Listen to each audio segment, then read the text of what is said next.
Bueno, nuestro siguiente ponente se llama Víctor García Tagua, es doctor en genética y biología molecular y actualmente investigador postdoctoral en la Estación Experimental del Zaidín, aunque posiblemente acabe como otro cerebro fugado. Viene a hablarnos de cebras manchegas y caviar andaluz.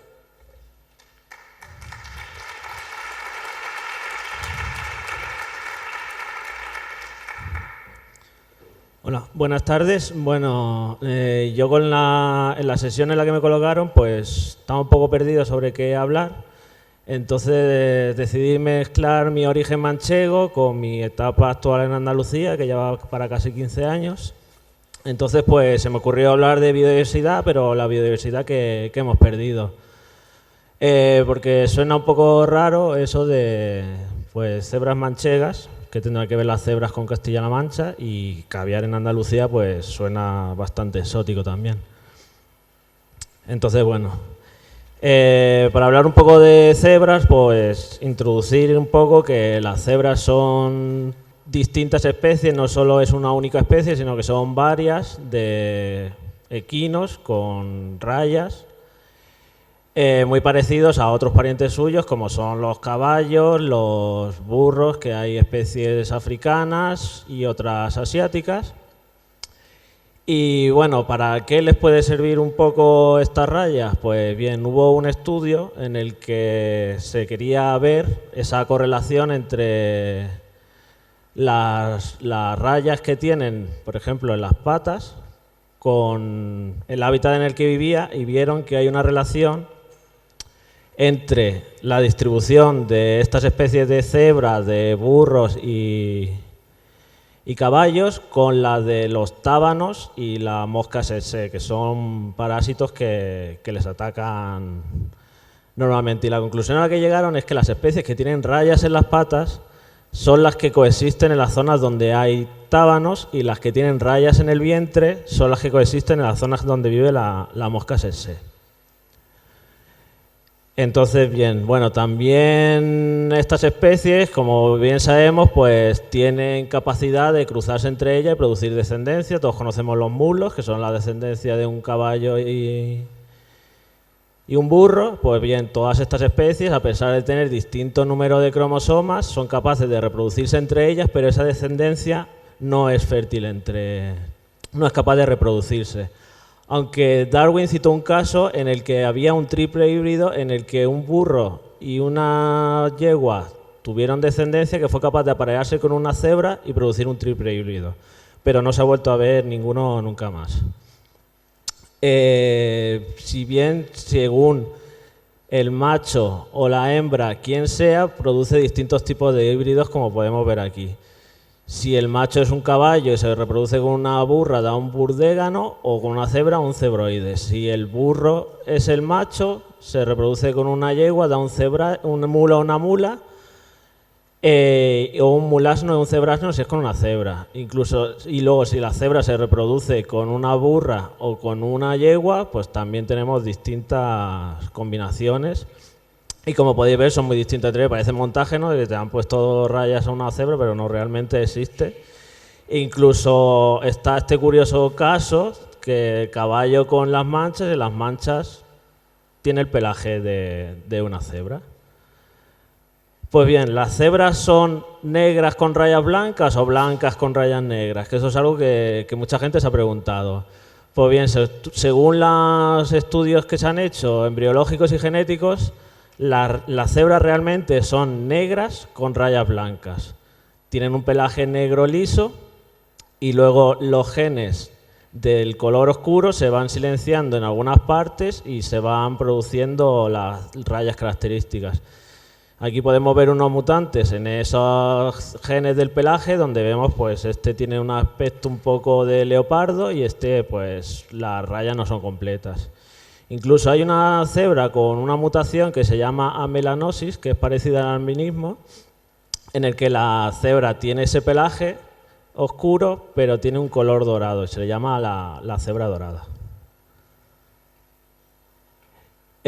Bueno, volviendo un poco a lo de las cebras manchegas, porque es curioso que distintos topónimos y nombres de sitios de toda la península ibérica lleve la raíz de cebra. En Portugal tenemos distintos sitios, Valle de Cebra, Cebral, Cebreira, Cebro de Grou, Cebreira y en España también. Hay bastantes sitios con nombre con la raíz cebra y son pueblos medievales o incluso anteriores. Entonces resulta curioso que este nombre estuviera presente cuando realmente en la península ibérica nunca han vivido las cebras como nosotros la conocemos actualmente.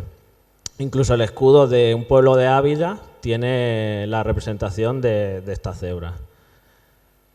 Entonces, un grupo de la Universidad de Oviedo empezó a estudiar cuál podría ser este origen, porque además la mayoría de los sitios son sitios de montaña o boscosos, donde una cebra normalmente la asociamos a la sabana, son tipo estepas. Entonces empezaron a estudiar y encontraron distintas referencias a un animal llamado cebro o encebro en distintos sitios. Y según avanzaba el siglo, se iba disminuyendo esas referencias hasta acabar en el siglo XVI a dos únicas referencias en Chinchilla y La Roda, que son dos pueblos de Albacete, mi tierra. Entonces se cree que los últimos ejemplares vivieron allí, incluso hay algunos textos en los que se habla de estos animales, se los describe como unas yeguas de color gris, de pelo de rata, que relinchan como yeguas y que corrían más que un caballo. La última cita que se da es en La Roda, como he dicho, donde se sabe que se le cazaba igual que se cazaban los ciervos, se cazaban jabalíes, corzos, etc. Incluso en el Quijote, Cervantes lo nombra y lo nombra que era como animales que corrían mucho, eran muy rápidos y bastante apreciados. Se sabe además que estos animales, hay mucha referencia de ellos, que se utilizaban su piel para el calzado, era muy apreciado, el cuero de estos animales, con la carne para comer. Se cree que la Reconquista, parte del declive de estos animales fue porque la Reconquista necesitaba muchos recursos, empezaron a talar los bosques y empezaron a alimentarse de los cebros. Pero realmente, ¿qué eran los cebros? Hay muchas referencias a ellos, de hecho se sabe que los romanos conocían a las cebras, los llamaban hipotigris, hipo de caballo, tigres de tigris, caballos rayados. Entonces debería ser una especie distinta. Entonces, ¿qué eran realmente? Hay varias teorías. Podrían ser caballos o asnos que fueron domesticados y terminaron siendo salvajes. Al haber tantas guerras en la Edad Media, pues se pudieron en algún pueblo o lo que sea irse los caballos y quedarse libres por el bosque. Podrían ser Equus hydruntinus, que era una especie que vivía, se sabe que vivía en el Pleistoceno por toda Europa y que pudo haber sobrevivido en la península ibérica. O incluso una especie de onagro, es un tipo de burro que introdujeron los musulmanes en esa época. O bien una especie nueva de caballo o de asno endémica de la península, desconocida hasta la fecha y de la que quedaban pocos registros. Al final, una serie de estudios que realizaron, publicaron en verano del año pasado, se llegó a la conclusión de que sí, que realmente era una nueva especie. Se llegó que más o menos este podría ser su aspecto por las citas y las descripciones que había habido en otras épocas, y este es el dibujo más o menos que se acepta. Entonces, ¿de dónde viene el nombre de cebro o de dónde viene el nombre de cebra? Pues bien, el origen que se cree es que estos animales eran conocidos como cebro o encebro en la península ibérica, y cuando los portugueses empezaron a explorar África y llegaron a las costas de Angola, Mozambique y Sudáfrica, se encontraron con este animal. Este animal es la cuaga, es una especie de cebra, pero es bastante peculiar porque en vez de ser rayada tenía un pelaje no tenía tantas rayas y tenía un pelaje rojizo, y este es el animal que nombraron como cebra. Y posteriormente, por su parecido con las otras cebras que también tienen rayas y un pelaje similar, pues se quedó como nombre de cebras. Entonces realmente estamos llamando cebras a lo que anteriormente eran las cebras o cebros que vivían en la península ibérica. Este caso no es el único, también se ha producido con otro animal, que es el pingüino. El pingüino anteriormente era llamado pájaro bobo. Viven en el hemisferio sur, pero los verdaderos pingüinos, los que vivían en el hemisferio norte y conocían los marinos europeos, era este. También se llamaba alca o gran pingüino. Fue cazado y exterminado, pero por su parecido, cuando empezaron a explorar el mundo y llegaron a las costas donde habitaba este animal, empezaron a llamarlo pingüino y finalmente fue el pájaro bobo el que se dio con el nombre de pingüino y este animal pasó al olvido. Pues bien, hay un proyecto, se llama Proyecto Cuaga, que lo que pretende es estas especies de cebra por cruzamiento, volver a recuperarlas y volver a tener una especie similar a la cuaga con cruzamiento de cebras. Lo mismo se quiere hacer con el Proyecto Taurus, que lo que se pretende es hacer lo mismo con distintas especies de bovinos para hacer el uro, que es la especie de toro originario, digamos, un toro salvaje que vivía en Europa en el medievo. Y ahora mismo, con el descubrimiento del cebro, se pretende hacer lo mismo, hacer que esta especie se ha encontrado, por ejemplo, una yegua con aspecto de cebro, con las rayas en el lomo, en las patas, pues volver a tener este cebro. Y por último, que no me da ya casi tiempo, los esturiones.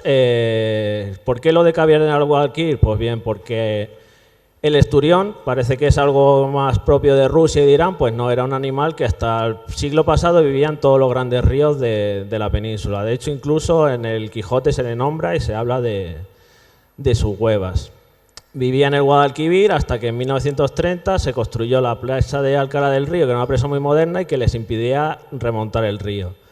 Los pocos que podían remontar, en el 56 le pusieron otras pegas, y es que le pusieron otra presa en Cantillana que le impedía llegar a la zona de desoves suya natural que estaba al lado de Córdoba. Hasta que en 1992, el año de la Expo, fue pescado en Sevilla el último ejemplar de esturión conocido en el Guadalquivir y en España. Estas son algunas de las fotos que hay de pesca del esturión en el Guadalquivir, incluso en Ibarra. Ibarra construyó una fábrica en el Guadalquivir y exportaban caviar de esturiones andaluces a toda Europa. Este, por ejemplo, pues iba para Rusia. Actualmente se está recuperando esta tradición del caviar ibérico, digamos, y hay varias empresas que se dedican a ello. Todas estas empresas son españolas. Esta, por ejemplo, en particular es de Granada. Y bueno, ya para acabar, no solo se está intentando recuperar estas especies como el cebro y el Guadalquivir en el Guadalquivir, sino que todas estas especies que parecen un tanto exóticas han vivido hasta no hace mucho en nuestro país y están intentando recuperarlas e instalarlas. De hecho, hay bisontes ya viviendo en Palencia junto con caballos, búfalos en Teruel, o quebrantahuesos y linces en la zona de Cazorla y de eso. Y ya corto, que Rosa me mata si no. Muchas gracias. Qué bonitas son las cebras.